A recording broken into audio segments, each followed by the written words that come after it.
69,000 शिक्षक भर्ती एक बार फिर से सुप्रीम कोर्ट पहुंच चुका है। आप लोग अखबार देख रहे होंगे, लगातार अपडेट्स आ रहे हैं। और अब ये मान करके चलिए कि लगभग ये कंफर्म हो चुका है कि जितने भी आवेदक हैं 69,000 शिक्षक भर्ती में, संपूर्ण समायोजन यानी सभी को नियुक्ति देने के बाद ही पूरी तरह से विवाद समाप्त होगा। हम ऐसा इसलिए कह रहे हैं कि ये भर्ती कैसे आई, किनके लिए आई, ये जो लोग जानते होंगे उनको तो समझ में आ रहा होगा, लेकिन जो लोग नहीं जानते होंगे उनको थोड़ा सा बताना चाहेंगे। और आप लोग चाहें तो हमें कॉल करके चर्चा कर सकते हैं, डिटेल में जानकारी जो लेना चाहें ले सकते हैं, चाहे वो कोई भर्ती हो, 69,000 हो या इससे पहले कोई भर्ती। तो सामने नंबर ब्लिंक कर रहा है, आप हमें व्हाट्सअप कीजिए, व्हाट्सअप ग्रुप से जुड़ जाइए और कोई भी भर्ती उससे संबंधी जो भी चर्चा करना चाहें कर लीजिए। ये जो 69,000 भर्ती है, इसका जन्म हुआ शिक्षा में जो समायोजन हुआ था, अवैध समायोजन, जिसको सुप्रीम कोर्ट ने अवैध घोषित कर दिया और रद्द कर दिया। उसमें कहा गया, उस जजमेंट में, जजमेंट आया था 25 जुलाई 2017 को, कहा गया कि शिक्षा मित्रों को 2 मौके दिए जाएं और जो पद खाली हुए समायोजन रद्द होने से, उन पदों को ही 2 भागों में बांटकर 68,500 और 69,000 भर्ती गवर्नमेंट ने कराया। तो मूल रूप से ये शिक्षा मित्रों के लिए भर्ती थी, लेकिन समय के साथ नए नए मानक तय होते हैं। तो पहले ट्रेनिंग आ गया, बीएड बीटीसी, फिर टेट आ गया, अब सुपर टेट आ गया, अब इंटरव्यू आने जा रहा है, डेमो लागू होने जा रहा है। तो समय के साथ नए नए मानक तय होते गए। तो 69,000 भर्ती में सुपर टेट से हुआ, विवाद हुआ और ये सुप्रीम कोर्ट तक गया, वहाँ से विवाद का निस्तारण किया गया, लेकिन फिर से विवाद जो है बना हुआ है और फिर से सुप्रीम कोर्ट जा रहा है। तो जो मुद्दा है मूल रूप से आरक्षण का है। आरक्षण पर क्या जजमेंट आएगा, आज उस पर चर्चा हुई है। डिटेल में उतनी चर्चा नहीं हुई है, लेकिन आरक्षण को लेकर के थोड़ी चर्चा हुई है डिटेल में। लेकिन संपूर्ण समायोजन से संबंधित आज कोई विशेष चर्चा नहीं है। तो संपूर्ण समायोजन कैसे होगा, क्या होगा, कैसे संभावना बन रही है, होगा नहीं होगा, इससे संबंधित जो भी आपके मन में सवाल जिस तरह के आ रहे हैं, आप हमें कॉल करके चर्चा कर सकते हैं। शॉर्ट में सिर्फ इतना आज कहेंगे इस ऑडियो में कि एक भर्ती जो कि 72,825 2011 में आई थी, 25 जुलाई 2017 शिक्षा में समायोजन रद्द होने के साथ ही उसका भी जजमेंट आया था। उसमें भी कुछ इस तरह का जजमेंट हुआ है कि उसमें भी जितने आवेदक रहे हैं उनको नियुक्ति देने के लिए रास्ते तैयार किए गए और अब जल्द ही जो है सभी को नियुक्ति देने की तैयारी चल रही है। ऐसे 69,000 के भी सभी आवेदकों को नियुक्ति देने की तरफ बढ़ रही है गवर्नमेंट और इसका विवाद उसी समाप्त होगा।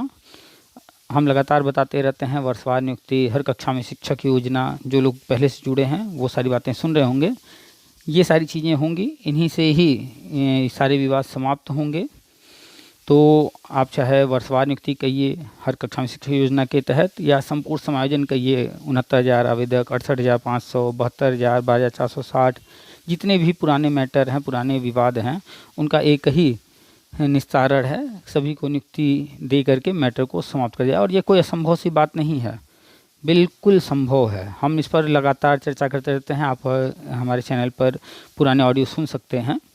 सब में हमने बताया है कितने पद कहाँ हैं और नए पद जो सृजित होने जा रहे हैं, जो प्रस्तावित होने जा रहे हैं, मान्यता इनको अप्रूवल मिलने जा रहा है, उन सब को मिला करके और संविदा समाप्त करना है, राष्ट्रीय शिक्षा नीति के तहत बहुत कुछ होना है, वो सारी चीज़ें हम बताते रहते हैं। तो सबको मिला करके लाखों पद हैं, यूपी के अंदर 6 से 8 लाख पद हैं। कैसे हैं, क्या है, ये डिटेल में बहुत बार चर्चा हुई है। आप पुराने ऑडियो सुन लीजिए और अगर आपको न मिले, न समझ में आए तो आप हमें कॉल कर लीजिए, सामने नंबर ब्लिंक कर रहा है, उस पर व्हाट्सअप कीजिए, आपको समय दिया जाएगा, उस समय पर आप हमसे कॉल पर बात कर सकते हैं। व्हाट्सअप ग्रुप से भी जुड़ सकते हैं। आप मैसेज जब कीजिएगा तो ग्रुप से जुड़ने के लिए कहिएगा, लिंक मांगिएगा तो हम आपको लिंक दे देंगे। तो 2 चीज़ें आज की जो चर्चा है वो जो आरक्षण विवाद है उसको लेकर के है, और आरक्षण में क्या होगा उस पर थोड़ी चर्चा हुई है, और संपूर्ण समायोजन कैसे होगा इसके बारे में जो लोग हमसे डिटेल में जानना चाहते हों हमें व्हाट्सअप कीजिए, कॉल कीजिए, नंबर सामने है आपके। ठीक है, चलिए आज जो आरक्षण है उस पर आपको सारी बात क्या हुई है वो सुनाते हैं। थोड़ी बहुत चर्चा शिक्षा मित्र वगैरह को भी लेकर हुई है। खैर, तो सुनिए आज की ऑडियो, और आप लोग जो है व्हाट्सअप कीजिए, फिर उसके बाद कॉल पर बात होगी। जो लोग नहीं जानते हैं, जो लोग नए हैं, जो लोग ग्रुप से नहीं जुड़े हैं, तो फटाफट सामने नंबर है, व्हाट्सअप कीजिए और ये ऑडियो शेयर कर दीजिए हर साथी के साथ, चाहे वो बीएड वाला हो, बीटीसी वाला, डीएलएड वाला। और हाँ, जो लोग नए हैं वो जान जाएं कि बीएड का गजट आने जा रहा है अगले महीने, बीएड प्राइमरी वैलिड होने जा रहा है, तो इसके लिए भी चिंतित न रहें कि बीएड का क्या होगा क्या नहीं होगा। इस पर भी बहुत सारे ऑडियो मेरे चैनल पर पड़े हैं, हमने बताया है कि क्या हो रहा है, कैसे हो रहा है, क्या क्या चीज़ें चल रही हैं विभाग में, एनसीटी में क्या चल रहा है, जो शिक्षा सेवा चयन आयोग यूपी में बन रहा है वो क्या कर रहा है, नई भर्तियाँ कब आएंगी, तो नई भर्ती भी आएगी, ये सारी चीज़ें होंगी। बहुत सारे डाउट्स होंगे आपके मन में, तो फटाफट हमें व्हाट्सअप कीजिए और समय लेकर के कॉल पर बात कीजिए। चलिए सुनाते हैं आज की ऑडियो आपको। शिक्षकों का ये जो रद्द हुआ है, अरे ये नया लिस्ट जो बनने वाली है, हाँ सर, इसमें सर हम समझ नहीं पा रहे कि ये लोग जो ज्वाइन कर लिए उसको कैसे ये कोर्ट जो है, मैटर क्या है जानते हैं आप? हाँ नहीं सर, बहुत तो आप थोड़ा सा हमको जानकारी दीजिए, हम भी जानना चाहते हैं। नमस्कार, आप सभी का स्वागत है हमारे YouTube channel TET pass all पर। हेलो, नमस्कार सर। नमस्कार सर जी। व्यस्तता ज्यादा है क्या? त्योहार का समय था, कुछ खास नहीं, समझ जान ही रहे हैं। उस दिन तो आपका वीडियो बड़ा खतरनाक था, वो कौन व्यक्ति था शिक्षा मित्र वाला? अरे एक से एक नमूने आते हैं, गुस्सा तो बहुत आती है। हम देख रहे थे आपका जो है खो रहा था धीरे धीरे। सच बताएं, ऐसे लोग जब फोन करते हैं तो सीधे गाली देने का मन करता है, बचाने का मन नहीं करता है। असल में हमको लगा ना बहुत आदमी पेशेंस रखा होगा, नहीं तो ऐसे व्यक्ति को सब कैसे बात कर रहा था समझ नहीं। हमने अपनी लाइफ में क्या अचीव किया, क्या नहीं किया, कहाँ हम सफल हुए, कहाँ असफल हुए, हम जब तक दोनों पहलू नहीं देखेंगे, जब तक हम सिर्फ बाहरी दुनिया में कि सारी दुनिया गलत है, हम सही हैं ये मानते रहेंगे, तब तक तो हम आगे बढ़ ही नहीं सकते। और यही बात उसको समझाने का प्रयास कर रहे थे, लेकिन वो सुनने को कुछ तैयार ही नहीं, समझने को कुछ तैयार ही नहीं। यही हालत सभी शिक्षा मित्रों का है। सर वो नाम बताया था अपना? हाँ, कोई मुस्लिम था मिर्जापुर का। अच्छा, मुस्लिम था। तो वो तो हम तो समझ रहे थे कि पहला तो एक तो मुस्लिम है, तो एक फैक्टर तो ये हो गया नेगेटिव होने का वर्तमान सरकार से।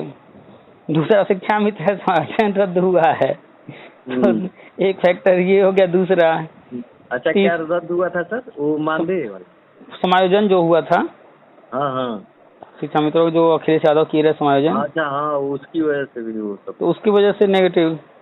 तीसरा उम्र इतनी हो गई है, 69,000 60,000 में हुआ नहीं है। अब कहाँ वो नौकरी करेंगे? अरे कह देते कि शुरू से लास्ट तक बंदे ने ये एक बार भी कहीं नहीं बोला कि हम टेट पास हैं, यानी ये टेट भी नहीं पास हैं। नहीं, अनपढ़ गंवार होगा वो, अंगूठा छाप। जरा भी कोई अगर समझदार व्यक्ति को थोड़ा भी पढ़ा लिखा होगा तो वो लॉजिकल बात करना चाहेगा। ठीक है, क्या होगा क्या नहीं होगा ना आपके हाथ में है ना मेरे हाथ में है, बात ही तो करना है, चर्चा करना है, डिस्कशन करना है, उसमें बात करने में क्या है। एक बार मेरे पास कॉल आया था, एक बार क्या 2-3 बार आ चुका है, एक शिक्षा मित्र के पिताजी का आया था। वो शायद इंटर कॉलेज में रह चुके हैं। उनसे बात बहुत लंबी हुई थी, बड़ा बढ़िया बात किए थे, बहुत अच्छे से बात हुई थी, हम भी सुने। तो मतलब वो रिटायर्ड व्यक्ति थे, उनके जमाने का कुछ और सिस्टम था, अभी का कुछ और है, लेकिन लग ही नहीं रहा था कि उस जमाने के व्यक्ति हैं। वो प्रेजेंट में जीने वाले लोग। वो हर चीज को समझ रहे थे, समझ कर बातें कर रहे थे। सर ये तो बात है सर कि जो पुराने लोग हैं आज की डेट में भी, उनके पास एक अनुभव बहुत अच्छा है, बड़ा पेशेंस से बात करते हैं। पहले के चाहे महिला रही हो चाहे पुरुष रहे, पहले के वो स्कूल कभी गए हो न गए हो, लेकिन उन लोगों के पास नॉलेज अच्छा होता था, जिसका रीजन था कि पहले का जो नॉलेज सिस्टम था वो ये था कि एक जनरेशन से दूसरे जनरेशन को वो ट्रांसफर करते थे, कहानियों के माध्यम से, अनुभव लाइफ में देख करके अपने सामने की चीजों को, हर चीज को वो ट्रांसफर करते। अभी क्या है, सब डिपेंड हो गया है कोई चीज़ तभी उसको पता चलेगा जब वो कहीं से नॉलेज लेगा, नहीं तो इतना कूड़ा भरा पड़ा है सोशल मीडिया पर कि सब दिमाग में भर रहा है। जैसे सोशल मीडिया पर मान लीजिए पहली बार इंस्टाग्राम आया या जो भी आया, पहली बार कोई उसमें जो है ऐसी फैमिली से है या ऐसे प्रोफेशन में है जिसको कोई फर्क नहीं पड़ता है कि हमारा तन कितना खुला है क्या है, उसने जो है वीडियो बनाया डाल दिया। भाई वो तो उस प्रोफेशन में है या उस तरह की कैटेगरी से बिलोंग करता है, उसको फर्क नहीं पड़ता, उसको फर्क नहीं पड़ता। लेकिन उसको देख देख करके आज हर घर में हो रहा है। तो उस समय की जो प्रथा थी, रीति रिवाज से, हम जिस समाज से बिलोंग कर रहे हैं उस समाज के अनुसार उठना बैठना हर चीज़ सिखाया जाता था। दूसरे समाज के लोग जो कर रहे हैं उस समाज के लोगों को वो चीज़ सिखाया जाता था। तो यानी बटा हुआ था कि सबको पता था कि हम क्या कर सकते हैं क्या नहीं कर सकते। लेकिन आज का क्या है, देखा देखी का दौर है, लोग समझ ही नहीं पा रहे हम कहाँ से बिलोंग कर रहे हैं। हाँ, रियलिटी में नहीं जी रहे। लेवल कुछ और है और चाहते कुछ और है। तो बस पहले के लोग लेवल जो था उसी हिसाब से वेशभूषा बातचीत हर चीज। अरे कभी कभी हम ये जो शिक्षकों का ये जो रद्द हुआ है, अरे नया लिस्ट जो बनने वाली है, हाँ, इसमें सर हम समझ नहीं पा रहे कि ये लोग जो ज्वाइन कर लिए उसको कैसे ये कोर्ट जो है, मैटर क्या है जानते हैं आप? हाँ नहीं सर, बहुत तो आप थोड़ा सा हमको जानकारी दीजिए, हम भी जानना चाहते हैं। देखिए ये पूरा मैटर है आरक्षण से जुड़ा हुआ। 69 भर्ती में आरक्षण के अनुसार सीटें निर्धारित थी। अच्छा, कितनी सीटें किस वर्ग की हैं।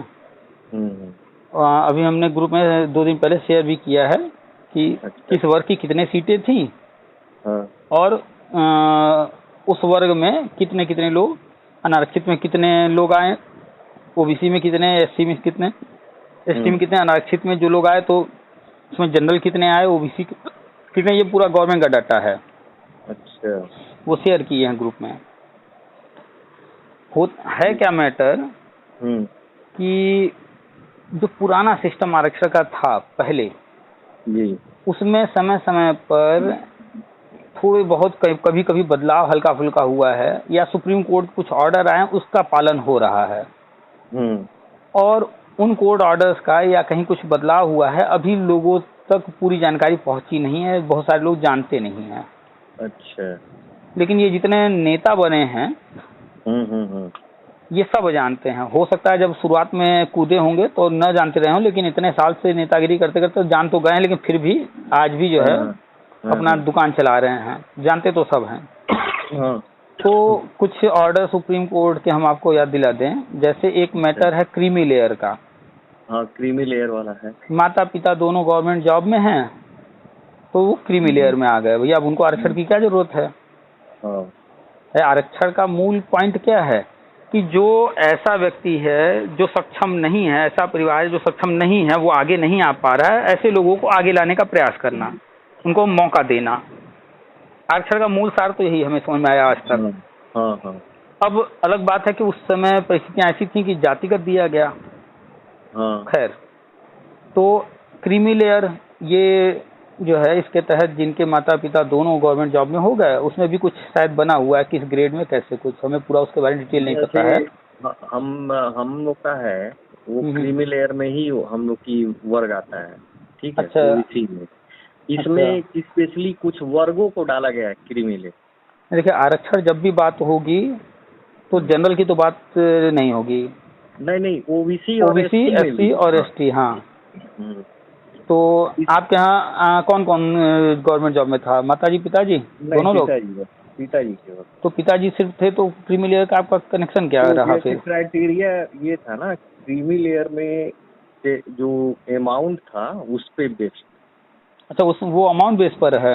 हाँ, कि 8 लाख का जो है सालाना इनकम है कि क्या है। पहले शायद 5 लाख था। तो पिताजी बहुत सिंपल नौकरी में थे, बहुत ज्यादा सैलरी तो थी नहीं, 2-3 लाख में ही निपट जाते थे लोग।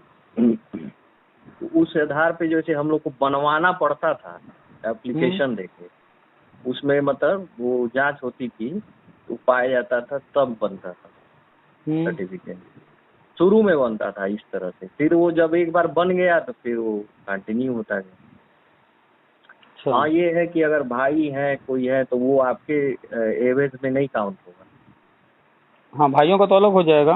हाँ, कि वो माता पिता से होता है। माता पिता से ही होता है, और ऊपर से पेंशनधारी हो गए तो उसके बाद जो है और आराम से वैसे ही बन जाता है। हाँ, जब अगर इनकी इनकम ज़्यादा होती है, बिजनेस होता है, GST भर रहे होते तब नहीं होता, तब बनाता ही नहीं लेखपाल कोई भी। अब ये अभी हमने गूगल किया है क्रीमी लेयर, तो आया है क्रीमी लेयर अन्य पिछड़े वर्ग OBC के तहत उन सदस्यों की पहचान के लिए इस्तेमाल होने वाला शब्द है जो सामाजिक, आर्थिक और शैक्षिक रूप से पिछड़े लोगों के मुकाबले समृद्ध हैं। क्रीमी लेयर के तहत आने वाले लोगों को सरकार की शैक्षिक, रोजगार और अन्य योजनाओं के लिए पात्र नहीं माना जाता है। साल 1971 में सत्तानाथन आयोग ने क्रीमी लेयर शब्द का इस्तेमाल किया था। उस समय आयोग ने कहा था कि क्रीमी लेयर के तहत आने वाले लोगों को सिविल सेवा परीक्षा में आरक्षण के दायरे से बाहर रखना चाहिए। अच्छा, क्रीमी लेयर के तहत आने वाले लोगों के बारे में कुछ और बातें। अगर किसी OBC परिवार का सालाना आय 8 लाख रुपए से ज्यादा है तो उस परिवार के लड़के या लड़की को आरक्षण का लाभ नहीं मिलता, सर्टिफिकेट नहीं बनेगा। 8 लाख रुपए से कम आय वाले लोग नॉन क्रीमी लेयर के तहत आते हैं। अगर पति केंद्र सरकार का कर्मचारी है तो उसकी पत्नी भी क्रीमी लेयर के तहत आती है। हालांकि ध्यान रखना चाहिए कि पत्नी के माता पिता के पास कोई स्थिर आय स्रोत नहीं होना चाहिए। माता पिता या कोई एक 40 साल की उम्र से पहले पदोन्नति पाकर ग्रुप A में शामिल होते हैं तो भी उनके बच्चे क्रीमी लेयर में आते हैं। तो चलिए शॉर्ट में हो गया, अभी है तो बहुत लंबा बहुत कुछ। तो हाँ, कुल मिला मतलब एक सिंपल सारा ये है कि अमाउंट बेसिस है। हाँ, तो एक तो पॉइंट है क्रीमी लेयर का। तो जब भी कोई क्रीमी लेयर के तहत आ रहा होगा, वो भले फॉर्म भरा हो, OBC अपना जाति प्रमाण पत्र लगाया हो, तो उसको जो है उस आरक्षण को लाभ नहीं मिलना चाहिए नियमतः। हाँ, नहीं मिलना।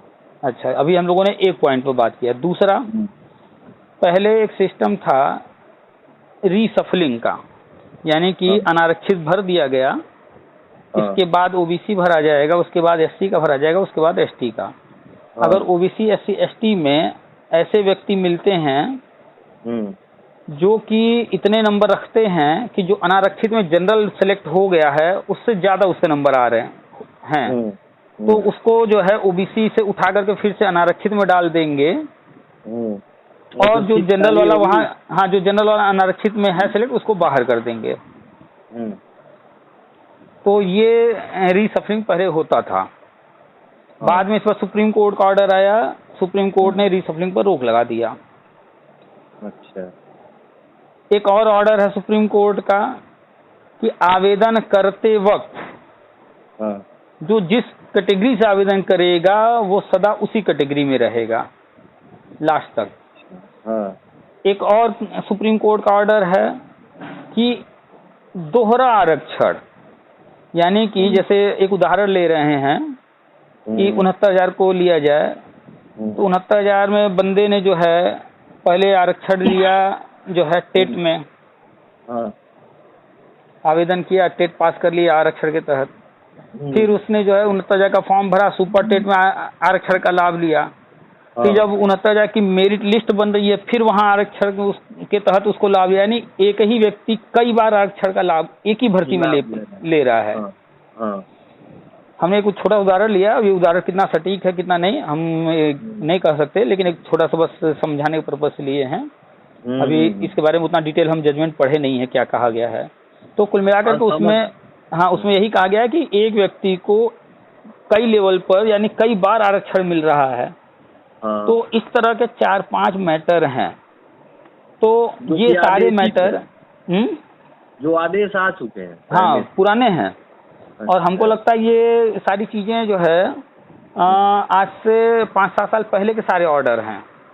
पहले उसी समय ज्यादा चल रहा था। तो जब भी सुप्रीम कोर्ट का कोई ऑर्डर आता है तो कहीं पर अब वो नियम तो है नहीं, कोई कानून तो है नहीं कि जबरदस्ती थोप दिया गया है सबके ऊपर, हर राज्य को करना है, ऐसा नहीं है। तो जो राज्य जहाँ जो कर रहे होते हैं और अगर इस नियम का उल्लंघन हो रहा होता है तो कोई न कोई चैलेंज करता है, भैया देखो सुप्रीम कोर्ट का ऑर्डर आया, उसके आधार पर वो चैलेंज कर देता है और फिर जिस भी कोर्ट में जाता है उसको जीत मिलती रहती है। तो बहुत सारे राज्य सुप्रीम कोर्ट का ऑर्डर को देखते हुए अपना सारा काम करते हैं, तो वहाँ पर ये सब दिक्कतें नहीं आती हैं। और कहीं कोई नहीं कर रहा होता है तो फिर जो जागरूक है, जानता है, तो चला जाता है कोर्ट वोर्ट, वहाँ से ऑर्डर करा लेता है।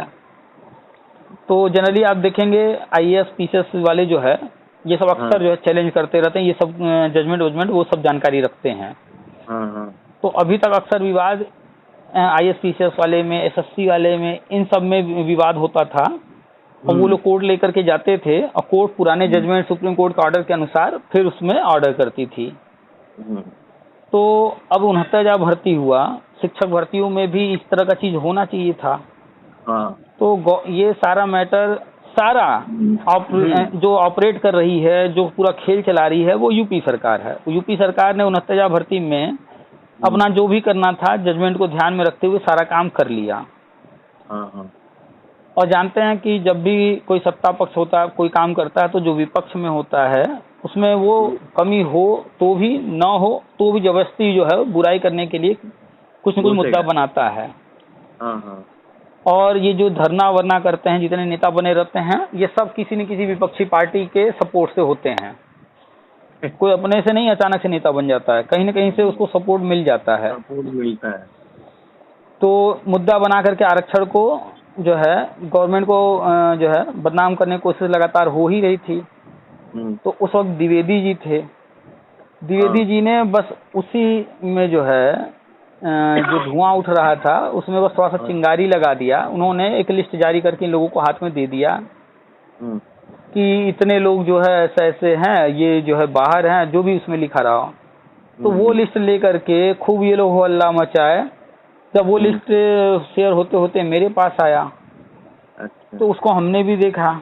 उस लिस्ट पर न विभाग का कोई मोहर है, न किसी अधिकारी मंत्री का कोई सिग्नेचर है, न कहीं कहाँ से जारी किया गया है कुछ लिखा हुआ है। बस सिंपल सा कैंडिडेट का नाम और जो है उसका नंबर वंबर, इस तरह का लिस्ट सिंपल जारी, मतलब कहीं से भी आंकड़ा उठा करके बस प्रिंट कर दिया गया हो। वो तो आप भी कर देंगे प्रिंट अपने लैपटॉप कंप्यूटर से बना करके, कोई भी कर देगा। तो जब हम देखे वो लिस्ट तो हम तो समझ गए कि खाली लोग को उल्लू बनाया गया है। जब विभाग का कोई मोहर नहीं, विभाग का नाम तक नहीं लिखा है उस पे, किसी का साइन तक नहीं है, तो फिर वो तो रद्दी कागज है। लेकिन उसी को ये नेता लोग चंदा लूटने के चक्कर में खूब हल्ला मचा मचा करके खूब चंदा लूटे, कोर्ट कचहरी शुरू कर दी उसी पर, और ऐसे ही केस लड़ते रहे। इनकी कमाई चलती रहे। हाँ, कई सालों से चल रही है पिछले। अच्छा, और जब भी गवर्नमेंट का आप देखेंगे कोई मैटर कोर्ट जाता है तो वो कैसे केस लड़ती है, अब तक का मेरा जो ऑब्जर्वेशन है, 4 साल लगा दिया। तो गवर्नमेंट क्या करती है कि कोई भी मुद्दा भर्ती वर्ती का जाता है तो पहले जाता है हाई कोर्ट सिंगल बेंच, उसके बाद जाता है डबल बेंच, उसके बाद जाता है सुप्रीम कोर्ट। तो गवर्नमेंट को अगर जो है उस मुद्दे को बहुत ज़्यादा तुल नहीं देना है, तो सिंगल बेंच में थोड़ा मजबूत पैरवी कर देती है। नहीं तो कोई खास मुद्दा नहीं है, गवर्नमेंट को अपना काम करना है, लड़कों को छोड़ देना है, जा तुमको जो करना है करो, तो छोड़ देती है। तो होता क्या है कि जनरली आप देखेंगे सिंगल बेंच में गवर्नमेंट बहुत ज़्यादा अच्छे से केस लड़ती नहीं है, वहाँ नहीं ध्यान देती है। और इस वजह से सिंगल बेंच से जनरली आज जब भी कोई ऑर्डर पढ़ेंगे वो पूरा एक तरफा आदेश हो जाता है कि कैंडिडेट को सुनकर कैंडिडेट के फेवर में। अब इसके बाद झाड़ लेते हैं। हाँ, वो एक तरफा सुन करके, जैसे मान लीजिए हमारी लड़ाई हुई, आपकी लड़ाई हुई, तीसरे व्यक्ति के पास गए हम लोग, आप गए चाहे हम गए, अब उसने कहा कि भैया हम तुम लोग का 5 दिन सुनवाई करेंगे, चलो 5 दिन लगातार आओ। आप जाते रहे, हम 5 दिन नहीं गए। अगला व्यक्ति जब वो जज बना हुआ है, उसको जज बनाया गया है और उसने 5 दिन का समय दिया, दोनों पक्ष को आना था, एक पक्ष आया एक पक्ष नहीं आया, तो वो क्या करेगा, जजमेंट तो उसको देना ही देना है। तो वो जो एक पक्ष को सुना है उसके आधार पर एक तरफा जजमेंट दे देगा, क्योंकि वो उसी का सुना है तो उसी के फेवर में जजमेंट भी देगा, क्योंकि उसके नज़र में तो वही गलत है। वो तो एक तरफा बातें सुना, दूसरा पक्ष आया ही नहीं। तो दूसरा पक्ष जब आया ही नहीं तो उसके पक्ष में क्यों कोई चीज करने जाएगा। तो ऐसा ही होता है जनरली, सिंगल बेंच से कैंडिडेट के फेवर में जजमेंट आ जाता है। अब तक का मेरा ऑब्जर्वेशन जो है यही है इतने सालों का। तो अब इसके बाद फिर होता है डबल बेंच। डबल बेंच में जो है कोई ना कोई पार्टी जाती है, चाहे गवर्नमेंट चली जाए, चाहे कैंडिडेट में भी कई पार्टियां होती हैं, उनमें से कोई जो हार रहा वो चला गया, फिर वहां भी सुनवाई होती है। तो वहां पर भी गवर्नमेंट बहुत ज्यादा कोई रुझान उसको नहीं दिखता है, लेकिन फिर भी गवर्नमेंट वहां थोड़ा सा केस लड़ती है और अक्सर आप देखेंगे डबल बेंच से कैंडिडेट के पक्ष में ना आकर के गवर्नमेंट के पक्ष में अक्सर आ जाता है। हाँ, वहाँ आ ही जाता है। हमारा अब तक का जो है कि 70 से 80% गवर्नमेंट के पक्ष में डबल बेंच होता है। अगर वहां से नहीं हुआ, नियम कानून के तहत हो जाता है। हाँ, और अगर वहां से कैंडिडेट के फेवर में आया तो इसका मतलब है कि उस मुद्दे में कुछ ऐसा है क्योंकि गवर्नमेंट जानबूझ करके वहां भी ध्यान नहीं दी है, वो सुप्रीम कोर्ट उसको चाहती है जाइए। तो इस मैटर में सारा शुरुआत जो द्विवेदी जी लिस्ट दिए, वो जानबूझ करके मुद्दे की शुरुआत ये लोग करके इसको पहुंचाना चाह रहे थे सुप्रीम कोर्ट, और अब ये पहुंच गया है सुप्रीम कोर्ट।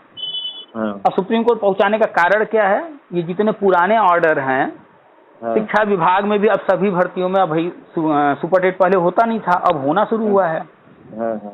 अब उन ऑर्डर्स को भी तो शिक्षा विभाग में लागू करना है हर भर्ती में।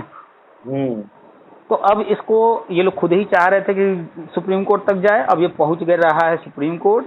सुप्रीम कोर्ट से जो पुराने मैटर हैं उन सबको ध्यान में रखते हुए वहाँ सुनवाई जब होगी तो वहाँ क्रीमी लेयर, तो रीसफलिंग, ओवरलैपिंग जो भी है, आरक्षण, दोहरा आरक्षण, जितने भी पुराने ऑर्डर हैं उन सब पर बहस करते हुए सबको मर्ज करते हुए एक फाइनल ऑर्डर होगा। देखिएगा, अब फाइनल ऑर्डर जब होगा तो उसमें फिर गवर्नमेंट को पूरा लिस्ट तो नहीं, हाँ, लेकिन पूरी लिस्ट को फिर से चेक करने के लिए और जो ऑर्डर होगा उसका पूरी तरह से पालन करते हुए चीजें करने को कहा जाएगा। हो सकता है नया लिस्ट बनवाएं, या हो सकता है उसको फिल्टर करने की बात करें। तो इसमें क्या होगा, अंत में नुकसान होगा ओबीसी का, एससी का और एसटी का। क्यों? क्योंकि जहां क्रीमी लेयर की बात आएगी तो वो बाहर होंगे, डबल आरक्षण की बात आएगी तो वो बाहर होंगे।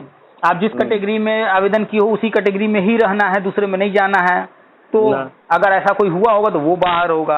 यानी जो भी गया है ओबीसी का, एससी का, एसटी का नुकसान कराने गया है। जनरल का तो क्या है, जनरल पर तो पहले ही से इतने नियम कानून बने हुए हैं, उसके लिए कोई आरक्षण प्रावधान नहीं है, तो वो तो गलत गया ही नहीं होगा। जनरल को आप जनरल से बाहर तो कर नहीं पाएंगे। हाँ, वो जनरल को जनरल से नहीं, जनरल को अनारक्षित से। हाँ, अनारक्षित से। यही तो कंफ्यूजन हो जाता है, लोग अनारक्षित को जनरल बोल देते हैं और फिर ये ओबीसी, एससी जो है, एसटी, अनारक्षित को जनरल बता देते हैं। उससे तो बाहर हो नहीं पाएगा ये, वो तो जहाँ है वहीं रहेगा। हाँ, अलबत्ता 2-4 सीट फायदा हो जाएगा। हाँ, जो बाहर होंगे तो फिर फायदा जो है, हाँ, जनरल वालों को, जनरल को नहीं, अनारक्षित को हो जाएगा। अनारक्षित में चाहे जो आ जाए, जो बाहर होगा कहीं से। अनारक्षित में जनरल भी आ जाएगा, ओबीसी, एससी, एसटी, जो भी नीचे वाला होगा, जो कि एकदम बिल्कुल बॉर्डर पर होगा, वो अंदर हो सकता है। मेरा तो अब तक का अनुमान यही है, इसमें यही होगा। हमको भी लग रहा है यही, क्योंकि पूरी कहानी आरक्षण पर है। तो जनरल वाले तो सिर्फ अनारक्षित में ही गए होंगे, उनका आरक्षण से कोई मतलब है नहीं, लेना देना। तो वो तो कहीं से बाहर होते नहीं दिख रहा है। अभी तो एक आदेश पारित हुआ था जो आरक्षण वाला, कि जिसमें कहा गया था कि जो संपन्न वर्ग है, एसटी ओबीसी में है, उनको जो है इसका वो किया जाए, क्या नाम है, दायरा जो है क्रीमी लेयर वाला, वे लगाया जाए। ये तो हमें नहीं पता है। अभी एक नया आदेश आया था जिसपे गवर्नमेंट कही है कि नहीं, मतलब और भी जो भाजपा के जो ओबीसी वर्ग के नेता, एमपी थे, एमएलए थे, वो प्रधानमंत्री को दिए हैं। अच्छा, तो इसके बारे में अभी हमें डिटेल में नहीं पता है। मान लीजिए जज का लड़का है, ठीक है, एसटी कोटे का, तो अब जज का लड़का जो है, जज का लड़का फिर आरक्षण लेके, है ना, वो अब कोटा निर्धारित कर दिया गया है कि अगर आपका, जैसे आपकी जाति के अंदर मान लीजिए SC/ST में कई ऐसे वर्ग हैं, उसमें भी तो कई वर्ग हैं कि जो बहुत प्रभुत्वशाली हो गए हैं, और कुछ वर्ग ऐसे हैं SC/ST में कि जो कि बहुत कम अभी सर्विस। अरे उदाहरण में ले लिया जाए कि मायावती जी हो गए और दूसरे OBC में अखिलेश यादव जी हो गए उदाहरण में। तो ये अब यादव जिलों पे भी गाज गिरेगा। मान लो संपन्न है, पुलिस में आप 40% हैं, तो आपके OBC 27% के जो आरक्षण में आप खुला एकदम लड़ते हैं 27% पे, आपका कोटा निर्धारित कर दिया है कि आपको 2% सीट मिलेगी।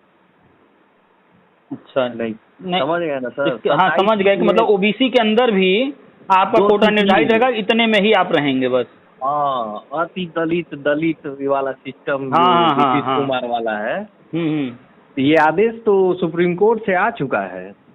अच्छा, तो नहीं इसको पहले समझिए कि ये जो पिछड़ा, अति पिछड़ा, दलित, अति दलित, ये सब जो मैटर है ये आपको जातिगत की तरफ ही लेकर के और जा रहा है, और बल्कि गहराई में लेकर जा रहा है।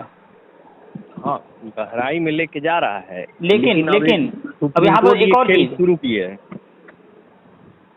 एक चीज और ध्यान दीजिए, जो अभी नया हुआ है, कुछ साल हुए, EWS।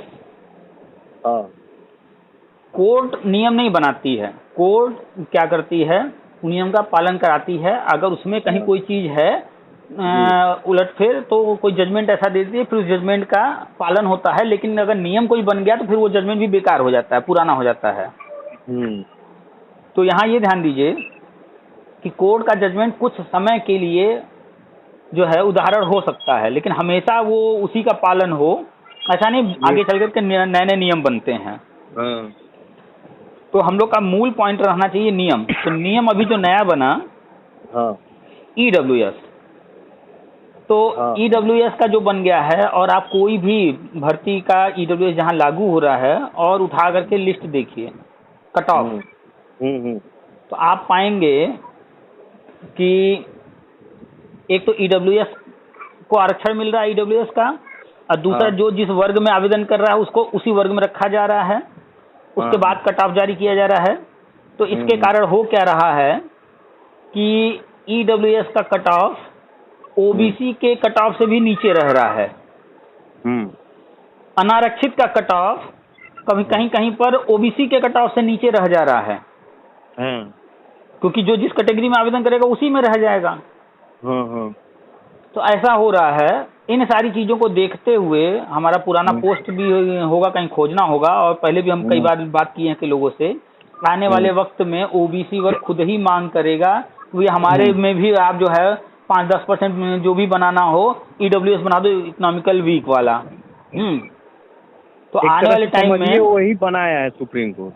हाँ, एक तरह से बढ़ उसी तरफ रहे हैं, जातिगत नहीं करेंगे। अब जैसे जनरल में EWS दिए, ऐसे ही अब बढ़ेंगे OBC की तरफ EWS। संपन्न का मतलब हुआ रुपया पैसा। तो अब जो वर्ड लगा दिया है कि जो वर्ग में अंदर वर्ग में वो यादव वर्ग है तो बहुत आगे हो चुका है। तो अब कुर्मी सहितवार को दीजिए, और भी जो OBC में है कुशवाहा फलाना, तो कुशवाहा भी आगे बढ़ चुका है। अब किसी और को दीजिए, तो हो गया ना, वही क्रीमी लेयर वाला सिस्टम आ गया सर। सुप्रीम कोर्ट कह दी, अब फाइनल आदेश भी दे दी। तो कुल मिलाकर के गवर्नमेंट और सुप्रीम कोर्ट आरक्षण जो अभी तक जातिगत रहा, उसको धीरे धीरे आर्थिक आधार की तरफ लेकर के जा रहे हैं पूरी तरह से। हमको लग रहा है कि मैक्सिमम हो जाएगा 5 साल 6 साल में। नहीं, ये पूरी तरह से इकोनॉमिकल होने में कम से कम साल लगेगा, 10-15 साल लगेंगे। तब तक लोग आर्थिक रूप से बहुत आगे भी तो हो जाएंगे। भारत की मान लीजिए अर्थव्यवस्था बढ़ेगी, तो अब कोई गरीब रहा क्या? सब तो 10-20 हज़ार मोबाइल लेके घूम रहा है, 1-2 लाख की गाड़ी पे चल रहा है। जिसका ट्रांजेक्शन चल रहा है वो क्रीमी लेयर में कहाँ रहेगा? और सारा ट्रांजेक्शन जो है ऑनलाइन कर रहे हैं, खुद पकड़ में आ जाएगा। मान लीजिए कि अचानक आप शेयर मार्केट से 1 करोड़ कमा लीजिए, आज जा रहे हैं सर्टिफिकेट बनवाने, उन लेखपालों बनाई। कुछ नहीं, अब सब कुछ पैन कार्ड लाओ। चाहे चाहे आप सामान खरीद रहे हैं तो ऑनलाइन, कहीं से पैसा आ रहा है जा रहा है तो ऑनलाइन। जमीन जायदाद जो है उसके लिए भी अब बनने जा रहा है, पूरा रिकॉर्ड रहेगा कि किसके पास कितनी जमीनें हैं, कहाँ कहाँ हैं, सब ऑनलाइन तो हो रहा है। तो बहुत लोग स्कॉर्पियो मकान और जमीन जायदाद खरीदले बा, सरकारी कर्मचारी लोग धीरे धीरे वो क्रीमी लेयर में आ गई बा। अब वो भूला जा कि अपने लड़का के अरे यार भाई बाप की कमाई कहाँ जाई, और तो या तो अपने लड़के को तुमको करना है तो भाई लड़का भी आगे लगा होता, अपने नाम से गाड़ी देता, अपने नाम से सब कुछ देता। तो क्रीमी लेयर कहाँ, वो बिजनेस करा दे रहे हैं आप। पुराना टाइम कुछ और था, उस समय इतना ऑनलाइन सब कुछ नहीं था। तो लोग जो है गाड़ी वाड़ी जो है अपने किसी जानने वाले दूसरे व्यक्ति के नाम से ले लिए, बच जाते थे। अभी जो है सब कुछ अपने नाम से करेंगे या किसी और के नाम से करेंगे तो फिर वो उसका के नाम से ही लोग कर रहे हैं। नहीं, बच्चे के नाम से करे, अपने नाम से करे, वो तो उनकी फैमिली में ही हो रहा है ना हर चीज। अरे जो बहुत सारी चीजें लोग कर देते थे कि हाँ भैया फलाना हमारे नौकरी करता है, चलो वो वाली जमीन इसके नाम से खरीद लो। तो अब कोई ऑनलाइन होने से अब कोई अपना नाम देना नहीं चाह रहा कहीं। तो अब जब मजबूरी है सबको, सब अपना काम अपने नाम से ही करना है। अब करिए उसके बाद आइए फिर सरकारी नौकरी पाने के लिए तो जनरल में लड़िए, अब बात खत्म। अनारक्षित में बोलिए, अनारक्षित बोलिए। हाँ अनारक्षित जनरल अनारक्षित में बहुत डिफरेंस है। हमारे ही वर्ग में हम अभी अंदाजा नहीं लगा पाए हैं कि कितना लोग हो गए फुलफिल क्या है। डाटा अगर गवर्नमेंट को पता होगा डाटा। अब बहुत सारे टीचर बन गए, बहुत सारे लोग कर्मचारी बन गए। वर्ग है मान लीजिए कि जनसंख्या है 40 लाख या 20 लाख 25 लाख, और ऊपर से आप यहाँ 10% लोग जो है बढ़िया अच्छा खासा पैसे वाले हो गए। वो मान लेगी गवर्नमेंट की भैया आप आगे बढ़ गए हैं, अगले वर्ग को दिया जाए। अब मतलब मिलेगा लेकिन आपके लड़के को नहीं मिलेगा। हाँ हाँ, एक बार तो हम लोग हम ही लोग का खुद बंद हो गया था बीच में। संविधान जब बना, सेंट्रल में नहीं है, पहले सेंट्रल में था। संविधान जब तैयार किया गया उसमें आरक्षण कितने वर्षों के लिए रखा गया? 10 वर्ष के लिए कि 20 वर्ष के लिए? हमें तो 20 वर्ष की जानकारी है। और 20 वर्ष के बाद इसका समीक्षा होना था कि बढ़ेगा कि नहीं। हाँ, आगे क्या करना है, कैसे करना है, समय परिस्थिति को देखते हुए। तो चीजें पहले तो नहीं हुई लेकिन अब धीरे धीरे हो रही हैं। 20 वर्ष का 60-70 साल हो गया। आप देखिएगा कि ये आरक्षण को पूछने वाला है ना, इंडिया में 10 साल बाद कोई नहीं होगा कि वो अगर आरक्षण के नाम ले ली ना कहीं से ये साला गरीब है। जानते हैं यही होगा। जैसे अब पैसे वाला है ठीक, अब वो अब कह रहा है कि आरक्षण वाला जतिया वाला सर्टिफिकेट, तो अरे यार इतना पैसे वाला हो के अब तुम बाबू की नौकरी करेगा? कोई जाएगा सर धंधा पानी करेगा कि जाएगा वो चाइना वाला मॉडल हो जाएगा सर। जिस हिसाब से अगर इंडिया का ग्रोथ रुके ना, बीच में कोई घटना न घटे, जिस हिसाब से चल रही है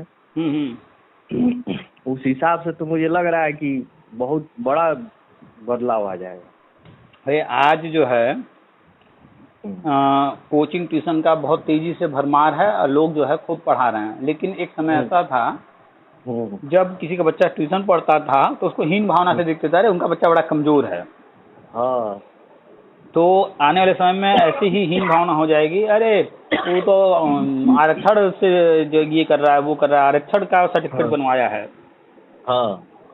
और ये कोई और नहीं कहेगा, यादव जी को ही कहेंगे, मौर्य जी को ही कहेंगे अपने ही वर्ग में। का करी अब जतिया बैठा के पैसा बचले वाला लड़का धंधा करता, का जाइए नौकरी करे। भाई साहब आज के टाइम में मैक्सिमम ठेला वालों की बात कर रहे हैं मैक्सिमम।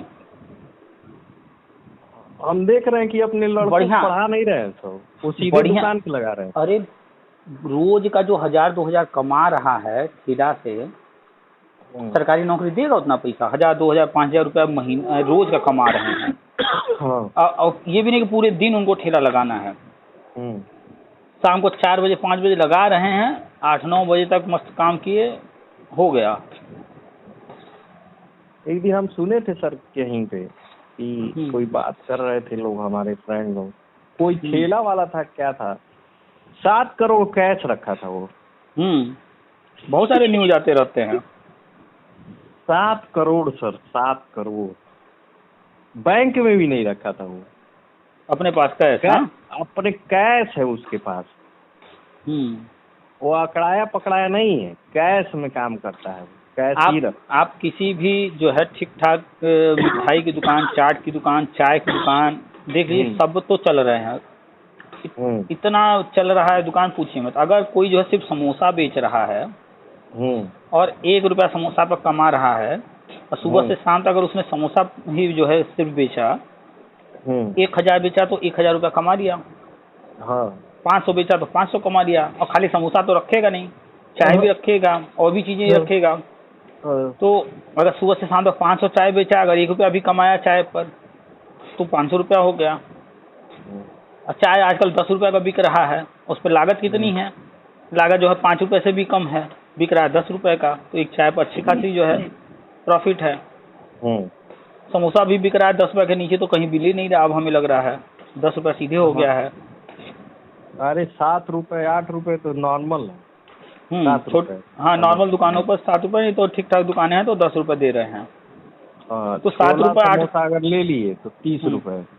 हाँ, तो अगर 7-8 रुपये भी बेच रहे हैं तो एक समोसा लागत जो है 3-4 रुपये आना है या 5 रुपये आना है। 7 रुपये भी बेचे, 2 रुपये पर समोसा बचाए ना, तो सुबह से शाम तक में बढ़िया कमा रहे हैं ये लोग। इसीलिए तो मेहनत कर रहे हैं, कमा रहे हैं सब। हाँ, मेहनत कर रहे हैं, कमा रहे हैं। तो आने वाले टाइम में ये जो नौकरी के पीछे भागने वाला सिस्टम आज देखने को मिल रहा है, मुश्किल से 10 साल बाद जो है नौकरी कोई पूछने वाला नहीं होगा। इतना जो आज है क्रेज की 60,000 भर्ती आ रही है पुलिस की, 48 लाख फॉर्म पड़ रहे हैं। जैसे अमेरिका में है कि जॉब्स के लिए लोग नहीं मरते हैं, वो अपना काम शुरू करते हैं, अपना कुछ करते हैं। ऐसा मतलब चाइना में ही इसी तरह का हाल था। और जब जो जिनपिंग के पहले 2 सेकंड राष्ट्रपति जो थे, उन्होंने एक प्लान बनाया, 30 साल पहले की बात है, कि हम सारा पैसा जो है कंस्ट्रक्शन में कराएंगे और 78 कॉरिडोर बनाए, 78। अच्छा।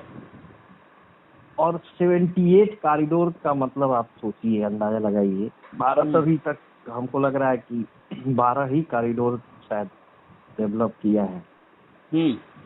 बहुत कम है अभी।